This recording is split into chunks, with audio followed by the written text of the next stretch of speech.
आप देख रहे हैं विंध्या टाइम्स और मैं हूं आपके साथ अभिलाष। सीधी जिले को लगातार मिनी स्मार्ट सिटी बनाने की बात लगातार की जाती रही है। मुख्यमंत्री शिवराज सिंह चौहान द्वारा भी पूर्व में सीधी को मिनी स्मार्ट सिटी बनाने की बात की गई थी, लेकिन कोई भी शहर और उसकी व्यवस्था तभी दुरुस्त मानी जाती है जब वहाँ की यातायात व्यवस्था भी ठीक ढंग से, सुचारू ढंग से काम कर रही हो। जी हाँ, आपको बता दें कि सीधी एक ऐसा स्थान है जहाँ लगातार दिन भर यहाँ की सड़कों पे लोगों का और वाहनों का आवागमन बना रहता है और इस व्यवस्था को, यातायात व्यवस्था को दुरुस्त बनाने का काम करती है सीधी यातायात पुलिस। जी हाँ, हमारे इस खास प्रोग्राम में आज हमारे साथ इस सारे परिप्रेक्ष्य में बात करने के लिए सीधी यातायात प्रभारी कल्याणी पाल मैम उपस्थित हैं। आइए उनसे हम रूबरू होते हैं। मैम, पहले तो बहुत बहुत स्वागत है आपका विंध्या टाइम्स में। धन्यवाद। मैम, चूंकि इतना बड़ा शहर है तो कई सारी चुनौतियां भी रहती होंगी यातायात व्यवस्था को दुरुस्त बनाने में, तो क्या कुछ चुनौतियों का सामना करना पड़ता है? देखिए, ये शहर सीधी शहर है, यहाँ पर व्यवस्था बनाने में चुनौती तो होती है, लेकिन उन चुनौतियों का सामना करके आदमी आगे बढ़ना ही एक अच्छे पुलिस अधिकारियों का कर्तव्य है। और इनमें काफ़ी, जैसे रोड में चलना, सिग्नल का वो है, फिर कैमरा भी लगा हुआ है जैसे अपने यहाँ, तो उससे भी अपन को काफ़ी वो मिल जाता है और अपने स्टाफ भी अच्छी जागरूक है कि उनको बता देते हैं तो वो अपना कार्रवाई करते हैं। और हर वक्त मैं भी अवेलेबल रहती हूँ ड्यूटी पर। और जैसे कोई गाड़ियों का चालान करना, उस संबंध में भी आदमी कार्रवाई करते हैं। मैम, लगातार लोगों द्वारा फोन पर बात की जाती है गाड़ियां चलाते समय, यातायात नियमों का उल्लंघन किया जाता है, तो उसके लिए क्या कुछ चालान का प्रावधान होता है? देखिए, जो वाहन चलाते समय जो मोबाइल पे फ़ोन पे बात करते हैं, इनको मैं सिविल लगा के जागरूक करती हूँ और उसके बाद उसका चालान वो है 51/177 है मोटर व्हीकल एक्ट की धारा, और उसमें 500 रुपये जुर्माना है। उनको समझाइश दी जाती है कि आप अपने भर न सोचिए, आपके पीछे आपका परिवार, आपका दोस्त, मित्र, भाई बंधु और भी हैं, आप दुर्घटना से बचिए। मैम, जिले में यातायात व्यवस्था को और दुरुस्त बनाने के लिए, जागरूकता लाने के लिए हर वर्ष यातायात पुलिस की तरफ से सड़क सुरक्षा सप्ताह का भी आयोजन किया जाता है। इस परिप्रेक्ष्य में स्कूली बच्चे भी भाग लेते हैं, कई प्रकार की प्रतियोगिता और विधाओं का भी आयोजन किया जाता है, तो उससे कितनी हद तक जागरूकता लोगों में आती है? उसमें कम से कम 60-70% लोगों में जागरूक आती है।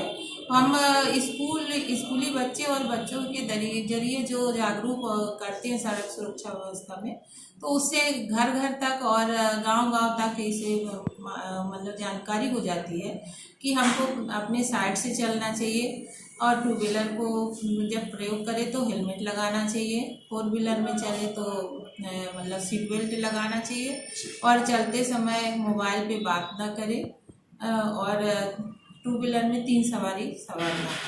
तो इससे उनके जागरूक में उसमें काफ़ी लोग जागरूक हो चुके हैं और भी होंगे। मैम, हालांकि यातायात पुलिस के जवान तो हमेशा चौराहों में चुस्त दुरुस्त और तैनात देखे जाते हैं, लेकिन बावजूद इसके सीधी के प्रत्येक चौराहे में लगी सिग्नल बत्ती जो है तो कहीं ना कहीं खराब है, तो उससे कितनी बाधा उत्पन्न होती है यातायात व्यवस्था को दुरुस्त बनाने में? देखिए, वो खराब है, उसके लिए लेटर लिखा गया है और उसमें सिग्नल में थोड़ा सा असुविधा होती है, लेकिन फिर भी हमारे स्टाफ ड्यूटी पर तैनात है, इसलिए उसमें नहीं होता, क्योंकि छोटा सा जिला है और इस जिले में सिग्नल का आवश्यकता समझे और ना भी समझे, दोनों चीज़ें। यदि मैडम सिग्नल बत्ती जल्द बन जाती है, हालांकि प्रशासन की ओर से भी आश्वासन भी दिया गया है, तो क्या उससे थोड़ा और सहायता मिल पाएगी? और सहायता मिलेगा, उससे और अच्छा रहेगा, और जो पब्लिक है, आम जनता है, तो वो सिग्नल के विषय में उनको समझाया जाएगा, तो वो अपने हिसाब से ही चलेंगे। और जब लाल बत्ती जलेगी, सिग्नल होगा, तो नहीं जाएंगे। हरी बत्ती जब जलेगी तो वो निकलेंगे। तो इसमें एक्सीडेंट में कमी आएगी। मैम, अक्सर जहाँ भी चेकिंग लगी होती है तो चेकिंग कर देखकर तो कई लोग गाड़ी ही मोड़ने लगते हैं। तो लोगों में एक भय का माहौल क्या लगता है कि क्यों ऐसा चेकिंग को लेकर होता है? देखिए, जहाँ भी चेकिंग लगती है, वो लोग जो गाड़ी को मोड़ कर चले जाते हैं, ये वो गलत है। उनमें कमी होगी, इसलिए वो वापस चले जाते हैं। उनको आना चाहिए, समझना चाहिए। ऐसा कुछ नहीं कि हम चालान ही काटेंगे, उनको हम समझाइश भी देते हैं। और आपके पास जो कमी है, मतलब वो कमी को पूर्ति करने के लिए ही जागरूक करते, तभी हम चेकिंग लगाते हैं। मैम, चालान क्या सभी अलग अलग प्रकार के होते हैं? सब अलग अलग तरह के चालान काटे जाते हैं जिस हिसाब से? हाँ, जैसे चालान हर उसमें अलग अलग होता है। जैसे हेलमेट का है तो उसमें 250 रुपये जुर्माना है। और जैसे 3 सवारी है, उसमें 500 रुपये जुर्माना है। मोबाइल से बात करने का, उनका भी 500 रुपये जुर्माना है। बीमा का है तो छोटी वाहनों का जैसे 1000, 3000, 5000, ऐसा अलग अलग उसका है। भारी वाहनों का 5000, इस तरह के अलग अलग।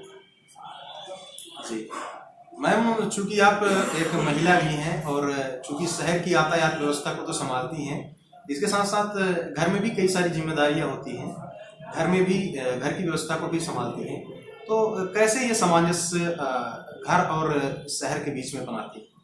देखिए, ये एक पहले तो एक महिला हूँ मैं, तो मैं एक गृहिणी भी हूँ। और घर के एक दायित्व का निर्वहन करने में मतलब कुछ वो नहीं होना चाहिए, क्योंकि ये हमारे हिंदू समाज में महिलाएं कितने भी मतलब एक अधिकारी हो जाए, लेकिन उनको घर का परिवेश और अपना परिवेश कभी भूलना नहीं चाहिए। अपनी परिवेश में ही रहना चाहिए। वर्दी जब पहनो, वर्दी का काम करो। और घर में जब रहो, घर के परिवार के साथ पारिवारिक काम करो। और उसमें हर तरह का निर्वहन करना चाहिए। निर्वहन करने में कोई दिक्कत नहीं आती है। शुरू से ही आप अगर जिस तरह से अपने मोटिवेट कर लेंगे, बस उसी तरह है वो। एक नियम और उसमें दायरे में आ जाता है। सुबह से आप उठिए ना, 5 बजे से उठिए। आपका जो आप योगा करते हो तो योगा करिए, या जो भी पूजा पाठ करते हो उस हिसाब से पूजा पाठ करिए। फिर आपका जो टाइमिंग होता है ड्यूटी जाने का, वो टाइमिंग से ड्यूटी करिए। फिर जैसे हम ड्यूटी भी कर रहे हैं और काम भी कर रहे हैं और घर में भी रह रहे हैं, तो जैसे कहीं से कोई अधिकारी का, पब्लिक का, किसी का भी मोबाइल फ़ोन आता है, तो अपन वो भी अटेंड करते हैं और उनके साथ बात भी करते हैं और काम भी करते रहते हैं। इसमें कोई दिक्कत नहीं आती है। हर महिला को इस तरह से जागरूक होना चाहिए कि अपने काम के साथ साथ ये भी करें। ये भी मैम, जो भी लोग यातायात के नियमों का पालन नहीं करते या लापरवाही करते हैं और अपनी जिंदगी के साथ कहीं ना कहीं खिलवाड़ करते हैं, ऐसे लोगों को क्या अपील करना चाहिए? मैं सीधी के जनता को से अपील ये करूँगी कि आप जब भी घर से बाहर निकले तो सुरक्षित निकले। लेकिन सुरक्षित तब आप रह पाएंगे अगर आप 2 व्हीलर में हैं तो हेलमेट लगाइए। और आपके 2 व्हीलर में अगर साइड स्टैंड भी है तो उस स्टैंड को ध्यान रखिए कि उसको हमने जब गाड़ी स्टार्ट किया वो हमने गिराया कि नहीं गिराया, उसको कैसे रखा, ये भी ध्यान दीजिए।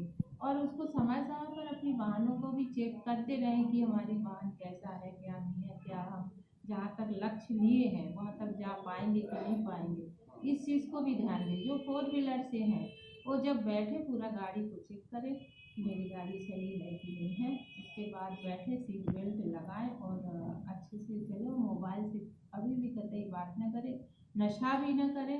नशा करके भी गाड़ी चलाना एक दंडनीय है, उसमें भी घटना दुर्घटना ज़्यादा होती है। आजकल जो घटनाएं ज़्यादा हो रही है उसमें नशा के ही कारण है। हम नशा वालों से अपील करते हैं कि आप नशा करना बंद कर दें और अच्छे से सुरक्षित चलिए और सुरक्षित रहिए। मैम, नशा करके यदि कोई व्यक्ति गाड़ी चला रहा है तो उसके लिए क्या अलग प्रावधान है चलाना? उसके लिए देखिए न्यायालय का कार्रवाई है। उसका नशा का उसका मतलब मेडिकल चेकअप होता है और चेकअप के दौरान जो रिपोर्ट आती है, रिपोर्ट के आधार पर अल्कोहल का अगर वो रिपोर्ट आया तो उसको न्यायालय में पेश करते हैं। न्यायालय उसमें जुर्माना करते हैं 10,000, 12,000, 15,000, 20,000, जितना भी मतलब 40,000 तक भी कर देते हैं। जी जी हाँ। तो